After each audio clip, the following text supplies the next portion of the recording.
નમસ્કાર, પાટનગર network news સાથે હું છું આપની સાથે શિવાની। નજર કરીએ સમાચાર ઉપર।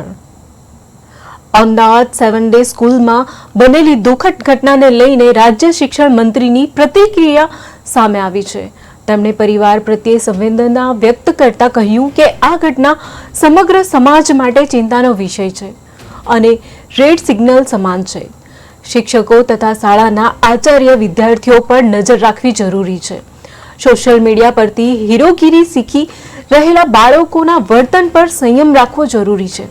વિદ્યાર્થીઓમાં અભ્યાસની વયે હત્યા જેવી પ્રવૃત્તિઓને જોડાવાનું અત્યંત ગંભીર બાબત છે। આ ઘટનાને શાળા અને વાલીઓ પર ઢોળી શકાય નહીં, પરંતુ સમગ્ર શિક્ષણ વિભાગે આ મુદ્દે ઊંડું ચિંતન કરવાની જરૂર છે। તેમણે પણ આ ઉમેર્યું કે આધ્યાત્મિકતાને આધારે શિક્ષણ આપવાનો પ્રયાસ પણ ચાલી રહ્યો છે।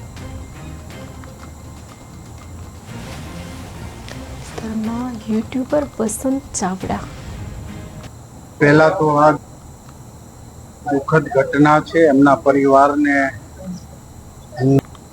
हृदयपूर्वक सांत्वना आपू छूं।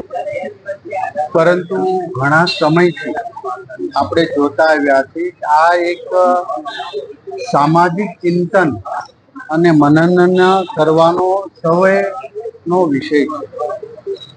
नाना नाना बाळको यानी कि 10मुं धोरण भणता એટલે કે હજી તો એ સમજદારીમાં આવ્યા છે ત્યારે પણ આવા ગ્રુપો બનાવી ચપ્પુ જેવા હુમલા કરીને મોતને ઘાટ ઉતારી દેવું આ એક સમગ્ર સભ્ય સમાજ માટે એક રેડ સિગ્નલ અને તમામ શાળાઓ કોલેજો વગેરેમાં શાળાના આચાર્ય અને શિક્ષકોની આવા વિકૃતિ માનસિક ધરાવતા અને સોશિયલ મીડિયા સાથે સંકળાઈને પોતે હીરોગીરી કરવાનો શોખ થયો હોય એની ઉપર બાજ નજર રાખવી જોઈએ। આ કેસની અંદર સંપૂર્ણપણે તપાસ માટે અમારા જિલ્લા શિક્ષણની ટીમ ત્યાં પહોંચવા આવી છે અથવા તો પહોંચી ગઈ હશે। હું કેબિનેટમાંથી બહાર આવ્યો ત્યારે હમણાં જ હજી મારે એમના કોઈ વાલી સાથે કે શાળાના કોઈ સંચાલક કે આચાર્ય સાથે વાત થઈ નથી, પરંતુ મારી ઓફિસ પર જઈ પોલીસ જે તે વિભાગના પોલીસ વડા સાથે શાળાના સંચાલકો સાથે વાત કરી અને આમાં તટસ્થ તપાસ થાય। આ એક સ્ટડી થાય કે આવી વિકૃતતા બાળકોમાં કેમ આવી રહી છે। આ એક શિક્ષણની અંદર ભણતા નાના નાના ટાબરિયાઓ કહી શકાય કે બાળકો એમાં મર્ડર સુધી પહોંચવું એ ખૂબ જ ગંભીર બાબત છે। શિક્ષણ માટે નહીં પરંતુ સમગ્ર સમાજમાં એમાં બધા જ આવી ગયા।